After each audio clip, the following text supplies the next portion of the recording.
डोंगऱ्या देवची पूजा करता, तर मी त्याच्याविषयी 2 शब्द मी तुम्हाला विचारणार आहे. हां, माझ्या मनात थोडी शंका आहे, तर मी तुम्हाला 2 शब्द विचारतो. तर विचारू का? विचार. हां, मग निसर्ग पूजेचं तुम्ही निसर्ग देवची पूजा करता, तर कोणत्या पद्धतीने करता? आमच्या आदिवासीप्रमाणे निसर्ग देवतेची पूजा आमच्या परंपरेनुसार आम्ही 7 दिवसाचा तो कार्यक्रम ठेवत असतो.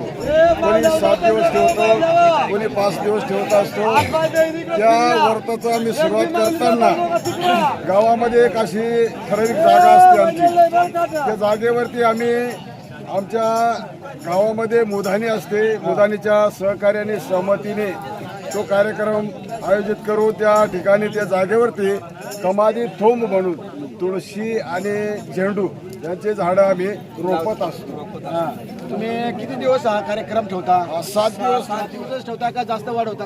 कधी कधी जास्ती वाढवतो, कधी 9 दिवस राहतो, 11 दिवस, 7 दिवस, कधी 5 दिवस, अशा प्रमाणे आम्ही हा कार्यक्रम साजरा करीत असतो. आणि तुम्ही पथ्ये कोणते कोणते पाळता? याचा जो पथ्य आहे, आम्ही 7 दिवस असलं तरी पूर्णपणे उपवास असतो आमचा.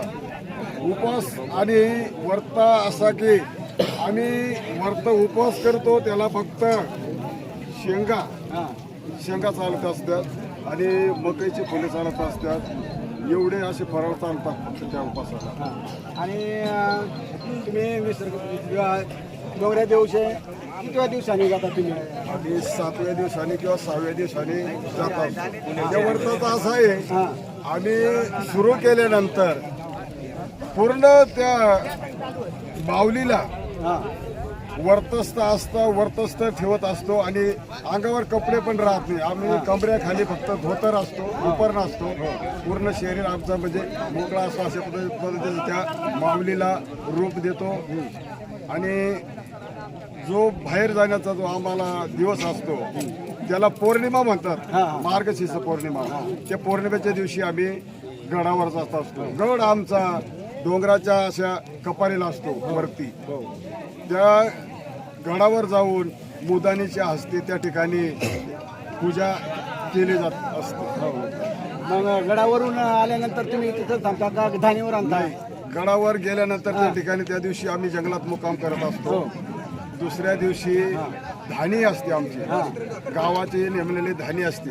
त्या ठिकाणी धानीवर येत असतो आणि ह्या व्रताची सांगता त्या ठिकाणी अशा पद्धतीची का गडावर ज्या मुदानीने पूजा केली असेल तीच पद्धत त्यांच्या धानीवरती पूजा होत असते. त्या ठिकाणी आम्ही काही साधनं असतात, काही वस्तुका असतात, त्याची त्या ठिकाणी पूजापाठ करून आणि त्याला खुशीराजी करून आणि अशा पद्धतीच्या त्या ठिकाणी धानीवरती त्या कार्यक्रमाचा उद्यापन आणि शेवट करत असतो. सांगता करत असतो.